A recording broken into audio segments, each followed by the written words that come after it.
আসসালামু আলাইকুম। ওয়ালাইকুম সালাম। আপনি কোথা থেকে এসেছেন?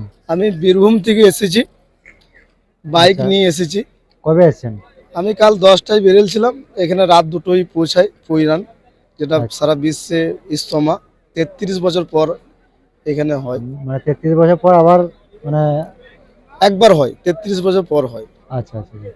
আর ৩১ তারিখে যে হুমায়ুন কবির এসেছিল তার হ্যাঁ, বিষয়ে একটু আমাদেরকে দেখুন, বলুন। হুমায়ুন কবির সাহেব একটা মুর্শিদাবাদের এমএলএ। হুম, উনি এসেছিল এখানে নামাজ পড়ার জন্য। উনি এখানে নামাজ পড়ার জন্য এসেছিল। অতএব আমাদের কর্তব্য ছিল ওকে নামাজ পড়তে দিয়া, কেন এখানে সারা বিশ্বে 120টা লোকের দেশের এখানে লোক মানে মানুষজন আসবে, 120টা দেশে। অতএব আমার বাড়ি বীরভূম, তাহলে আমি যখন এখানে নামাজ পড়ার জন্য এসেছি, উনিও এসেছে মুর্শিদাবাদ থেকে এখানে নামাজ আদায় করার জন্যে। কিন্তু এইখানকার কিছু রানিং পার্টির কিছু শয়তান, তাদেরকে শয়তান বললেও মানে আমাদের মধ্যে কোনো ব্যথা হবে না, কেন তিনিও এক মুসলিম। আর যিনি হুমায়ুন কবির এসেছিল তিনিও একটা মুসলিম। তাহলে কর্তব্য ছিল নামাজ পড়তে দিয়া। উনি এখানে কোনো রাজনীতি করতে আসে নাই।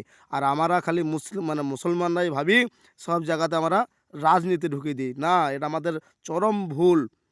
রাজনীতির জায়গাতে থাকবে, নামাজের জায়গা থাকবে। এখানে দিনের কথা হবে, কোরআন হাদিসের কথা হবে। তাই আমরা সকল মানুষকে আমরা বলবো এখানে আসার জন্যে, কিন্তু আমরা একে অপরে হিংসা করি না। অতএব এটা হবে না। আজ আমরা বুঝতে পারছি না আমাদের মুসলিম সমাজ আমাদের জন্যে কতটা নিচে নেমেছে। আজ কি তৃণমূলের নেতারা, মুসলিমদের নেতারা পারত না যে অসীম সরকার কোরআনের কুমন্তব্য করলে হরিণঘাটা বিজেপি বিধায়ক তার বিরুদ্ধে একটা এফআইআর করতে থানাতে, কিন্তু না, তাতে আমাদের এদিকে মাথা ব্যথা নাই। কোনো ভালো লোক এখানকার আসবে, তার জন্য আমাদের মাথা ব্যথা। তাই আমরা বলবো এই ভিডিওটা বেশি বেশি আপনারা শেয়ার করবেন। এটা আমাদের কর্তব্য, আমাদের জানা। এখানে নামাজ পড়তে মানুষজন নামাজ পড়তে আসে, এখানে কোনো কোনো ঝামেলা ঝঞ্ঝট করতে আসে না। ইতিপূর্বে আমার ভিডিও আপনারা দেখেছেন, যে জায়গাটা আমি 12,000 বিঘা বলেছিলাম, যে ইস্তমাটা আমাদের হচ্ছে হুগলি পুইনান ইস্তমাটা, সেটা 27,000 বিঘা উপরে এই ইস্তমাটা হচ্ছে।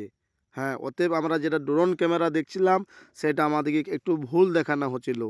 27,000 বিঘা উপরে এই আমাদের ইস্তমাটা হচ্ছে। অতএব এই ইস্তমাতে আমাদের মধ্যে কোনো ঝামেলা নাই। এখানে দিনের কথা শুনবো, এখানে কিছু জ্ঞান অর্জন করব, এতটুকুই। এইখানে কিছু জ্ঞান অর্জন করতে এসেছি, দিনের কথা শুনতে এসেছি। অথচ আমাদের মধ্যে কোনো বিভেদ হবে না।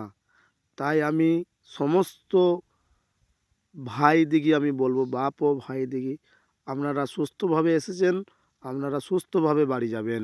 আর এইখানকার কিছু আমি লোকালের যে পৈনানের কিছু মানুষকে জিজ্ঞাসা করলাম, যে এই 27,000 বিঘা এরিয়ার মধ্যে যেটা করেছে, এই যে কেউ আলু আলু লাগাইতো, আলু চাষ করতো, যারা ধান চাষ করতো, কলাই চাষ করতো, তাদের জন্যে কিছু একটু বললে ভালো হতো। বলছি, দেখো, আমরা যখন এই জায়গাটা যখন আমরা বাছি, তখন গ্রামে মানুষকে বলা হয়েছিল, যিনাদের এখানে জমি জায়গা আছে তাদেরকেও বলা হয়েছিল যে আপনারা খরচাটা আপনাদেরকে দিয়ে দেবো। অতএব যারা খরচা নিতে চাইবে তেনাদেরকে খরচা কিন্তু দেওয়া হবে। তাহলে মুসলমানদের কতটা সুব্যবস্থা আছে আমাদের মধ্যে।